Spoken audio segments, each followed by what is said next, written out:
সম্পূর্ণ ঘর জুড়ে অদ্ভুত রকমের নীরবতা বিরাজ করছে। সারফারাজ, তেজ ও নির্ঝর তিন ভাইয়ের দৃষ্টি স্থির হয়ে আছে নীরার দিকে।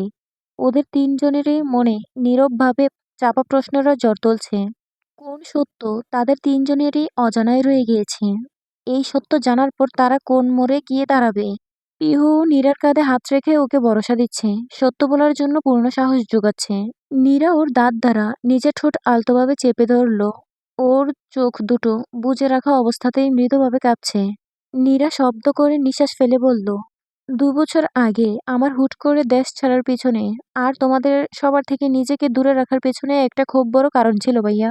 এই কারণটা সেই সময় লজ্জায়, ভয় ও অপমানের ভারে আমি কাউকে বলতে পারিনি। কিন্তু আমি এই ২ বছরে একটা বিষয় খুব ভালোভাবেই উপলব্ধি করতে পেরেছিলাম যে আমার সত্যের থেকে নিজেকে যত আড়াল করে রাখার চেষ্টা করেছিলাম, বাস্তবতা তত আমাকে আষ্টেপৃষ্ঠে জড়িয়ে নিচ্ছিল। তাই পালাতে পালাতে এখন আমি বড্ড ক্লান্ত হয়ে গিয়েছি, আর পারছি না। আজ আর কিছুই লুকাতে চাই না তোমাদের থেকে। সবটা জানার পর তোমরা আমায় গ্রহণ করবে নাকি এখন এর থেকেও আরো দূর, বহু দূরে চিরতরের জন্য সরিয়ে দেবে তোমরাই ঠিক করো। পুরো ঘরে এখন নীরার কথাগুলোর ফাঁকে ফাঁকে বাকি চারজনের ভারী নিঃশ্বাসের শব্দটুকু শোনা যাচ্ছে স্পষ্ট। সারফারাজ গলা খাকারি দিল, নিজের শীতল ও ধারালো কণ্ঠস্বরে বলল, সবটা বল তুই নীরা, আমরা শুনছি। নীরা চোখ মেলে ওদের চারজনকেই একবার দেখে নিল। পরক্ষণে গভীর শ্বাস নিয়ে বলল, আমার একটা ছেলে আছে ভাইয়া, ১.৫ বছর বয়স। ওর নাম নির্বাণ। কিন্তু নির্বাণের বাবা কে তা আমি জানি না। নীরার এরূপ কথা শুনে সারফারাজ, তেজ ও নির্ঝর তিনজনের মাঝে অবাক ভাব ও নিস্তব্ধতার মাত্রা পাল্লা দিয়ে বাড়ল। নির্ঝর ঠোঁট জোড়া খুলে গেলেও সে কোনো কথা বলতে পারল না। তেজ স্থির হয়ে চোখের আকৃতি বড় করে তাকিয়ে আছে নীরার দিকে। সারফারাজের গাড়ির শিরা টান টান হয়ে উঠল। সারফারাজ নীরার দিকে ২ কদম এগিয়ে এসে কণ্ঠ ভারী ও রুদ্ধ করে বলল, মানে, তুই কি বলতে চাইছিস? স্পষ্ট করে বল। নীরা ঢোক গিলে নিল একবার। গলা শুকিয়ে আসছে ওর। সেই শুকনো গলাতেই সে বলল, ২ বছর আগে আমি হঠাৎ জানতে পারি আমি প্রেগনেন্ট। কিন্তু আমি জানি না কিভাবে, কখন এসব কিছু ঘটেছে আমার সাথে। আমার আজও এই নিয়ে কোনো স্মৃতি মনে পড়ে না।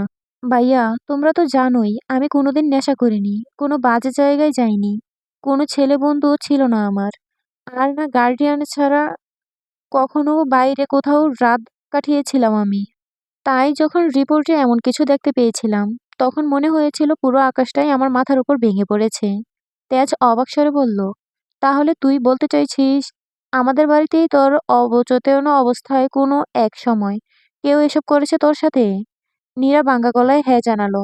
সারফারাজ চোখ বন্ধ করলো এক মুহূর্তের জন্য। পরক্ষণে চোখ খুলতেই ওর ক্ষুব্ধ দৃষ্টি দেখা গেল। সারফারাজ ওর দুহাত মুষ্টিবদ্ধ করে ধরে বলল, এই বিষয়ে শেষে কথা হবে। এখন বাকিটা বল তুই, নীরা। নীরা কাঁপা গলায় বলতে লাগলো, আমি বুঝতে পারছিলাম না কার কাছে যাব। তোমরা জানতে পারলে কি ভাববে? মা-বাবা সহ্য করতে পারবে কিনা? কিছুই বুঝতে পারছিলাম না আমি। পরিশেষে আমি তোমাদের সবার থেকে দূরে চলে যাওয়ার সিদ্ধান্তই নিলাম। তোমরা জানতে আমি কানাডায় যাচ্ছি পড়াশোনার জন্য। কিন্তু আমার মূল উদ্দেশ্য ছিল কানাডায় গিয়ে আমার ডেলিভারির প্রসেসটা গোপনে সেরে সেই বাচ্চাকে কোনো উপযুক্ত বাবা-মায়ের কাছে দত্তক দিয়ে আবারও দেশে ফিরে আসার। নীরা থামল, আবারও গিলল শুকনো ঢোক।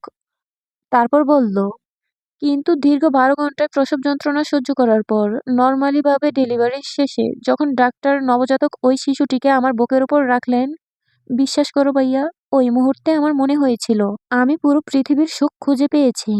নির্বাণের ছোট্ট নরম গাল, ওর নিঃশ্বাসের গন্ধ, কুঁকড়ে থাকা আঙ্গুলগুলো যখন স্পর্শ করেছিলাম তখন আমি ভুলে গিয়েছিলাম ওর জন্মের পর আমি ওকে অন্য কাউকে দিয়ে নিজেকে মুক্ত করার মতো পরিকল্পনা করেছিলাম কোনো এক সময়। নীরার দুচোখ ভিজে উঠল।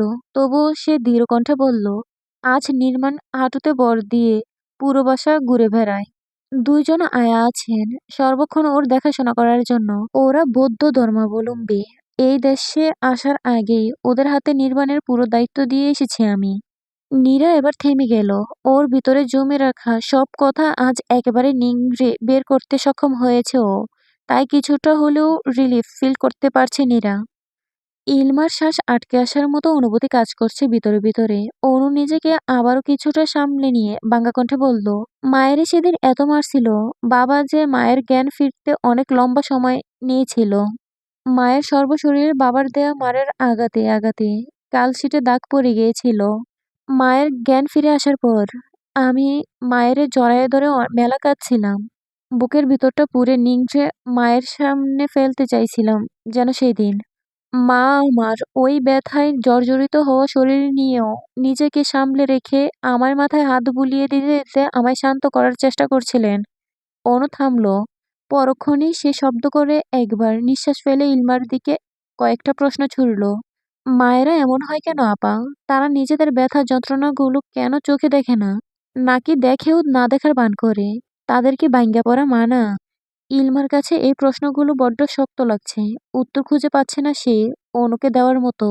অনু ইলমার অবস্থা বুঝতে পেরে তাচ্ছিল্যের হাসি হেসে বলল, আমার কান্না থামার পর মা আমায় বলেছিলেন, আমি যেন গ্রাম থেকে পালিয়ে দূরে কোথাও চলে যাই। যেখানে আমার নাগাল আমার বাবা আর ওই চেয়ারম্যান পাবে না কখনো। আমি তো কোনোভাবেই মায়ের কথা মানতে রাজি ছিলাম না। কারণ আমি জানতাম, আমি যদি একা পালিয়ে যাই, তাহলে আমার অবর্তমানে বাবা মাকে জানেই মেরে ফেলবে। বাঁচতে দিবে না একটা রাতও। কিন্তু আমার মা, হতভাগিনী, জনম দুঃখিনী মা, নিজের জীবন নিয়ে কোনো চিন্তা ভাবনা করলেন না। আমার হাতটা নিয়ে নিজের মাথার উপর রেখে আমায় কসমের দ্বারা অদৃশ্য দড়ি দ্বারা বেঁধে ফেললেন। বললেন, আমি যদি না পালাই, তাহলে উনি গলায় কলসি বেঁধে বরা নদীতে ঝাঁপ দিয়ে নিজের প্রাণ ত্যাগ করবেন। অনুর বুক চিরে বেরিয়ে এলো আরো একবার বড় দীর্ঘশ্বাস। অনু বলল, ২ দিন পর রাত ১টা নাগাদ মা আমায় নিয়ে লুকিয়ে স্টেশনের দিকে ছুটলেন। এর আগেই ট্রেন মাস্টার মশাইয়ের থেকে আমার ঢাকা আসার টিকিট সংগ্রহ করে রেখেছিলেন মা।